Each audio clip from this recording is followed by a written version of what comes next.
박은정 의원님 질의해 주시기 바랍니다. 네, 오늘 이제 검찰권 오남용 특별법에 대해서 언급이 있어서 잠깐 말씀드리면 이 법은 민주당에서 발의한 것이 아니라 조국혁신당 당론으로 발의한 법입니다.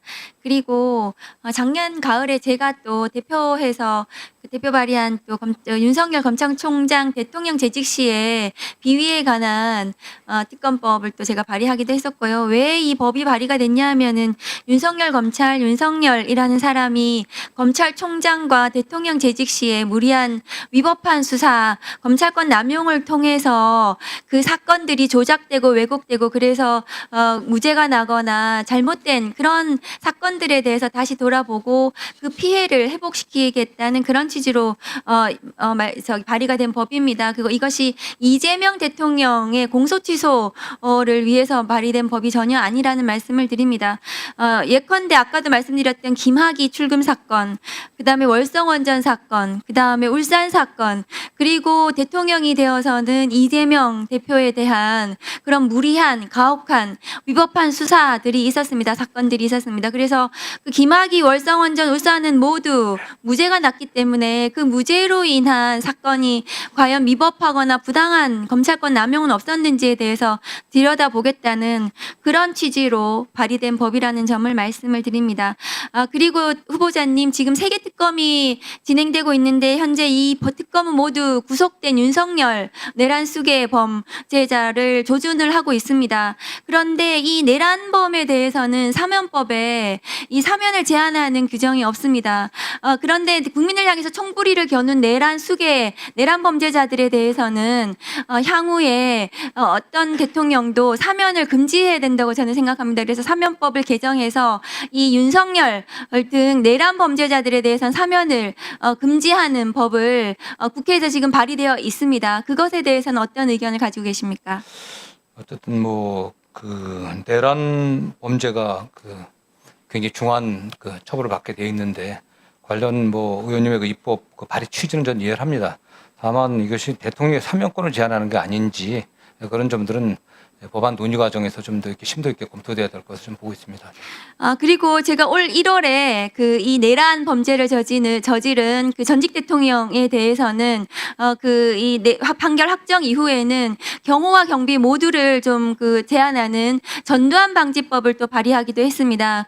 그래서 물론 이제 구속되어서 나중에 법이 유죄가 선고가 되면 오랫동안 아마 구금되어 있겠지만은 이러한 내란 범죄를 저지른 전직 대통령에 대해서는 경호나 경비를 제한하는 이런 전두환 방지법에 대해서는 후보자님 어떤 의견을 가지고 계실까요? 역시 국민들이 느끼는 여러 가지 감정들이 있는데 그러저런 여러 가지 요소들을 고려해 갖고 법사에서 좀 잘 논의해 주시길 좀 부탁드리겠습니다. 네. 예.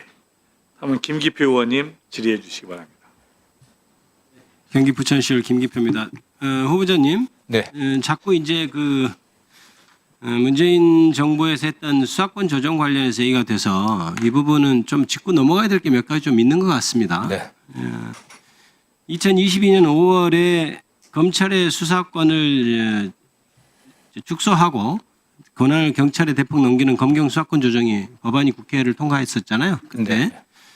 그 이후에 이제 중대범죄수사청 신설이라든지 경찰을 견제할 수 있는 제도적 장치 마련 등 검경 수사권 조정법 후속 조치를 사실 논의하기 위해서 국회 사개특위가 구성됐던 것 아닙니까? 네, 맞죠? 그렇습니다. 네. 그런데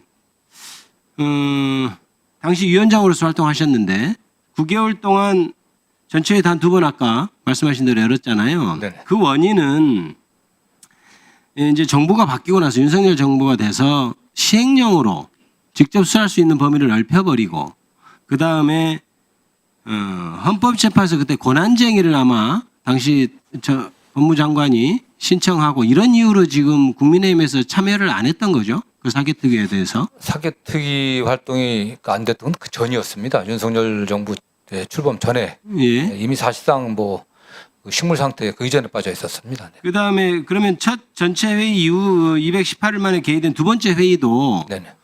그 권한쟁의 심판 청구 각하된 이후에도 국민의힘에서 참여를 안 했던 것 아닙니까? 예, 그 당시 정확한 기억은 안 나는데 일단 어쨌든 그 특위 운영에 관련해 갖고 제가 그 당시 민주당의 원내 지도부 굉장히 항의를 했습니다.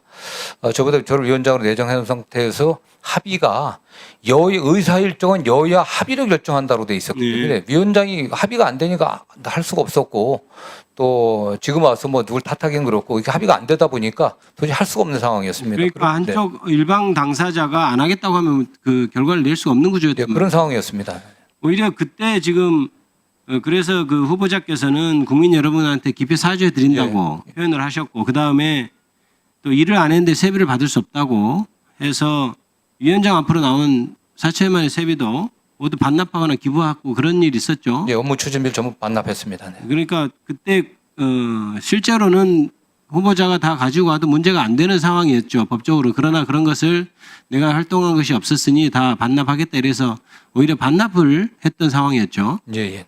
그러니까 이것이 실제로 그 구조상 양 당이 서로 합의하지 않으면 안 되는 상황에서 그것을 탓할 수는 없을 것 같고 오히려 그때 조금 더 합의가 돼서 양 당이 정치적으로 합의가 돼서 했으면 수사권 조정으로 인한 문제점들이 조금 더 원활히 해결되지 않았을까 이런 아쉬움도 좀 들고 예, 그렇습니다. 그렇죠. 그런 부분이 앞으로도 우리가 검찰 개혁 법안을 해나가는 데 있어서 중요한 어떤 교훈으로 삼아야 될 것 같아요. 예. 예. 다음은 박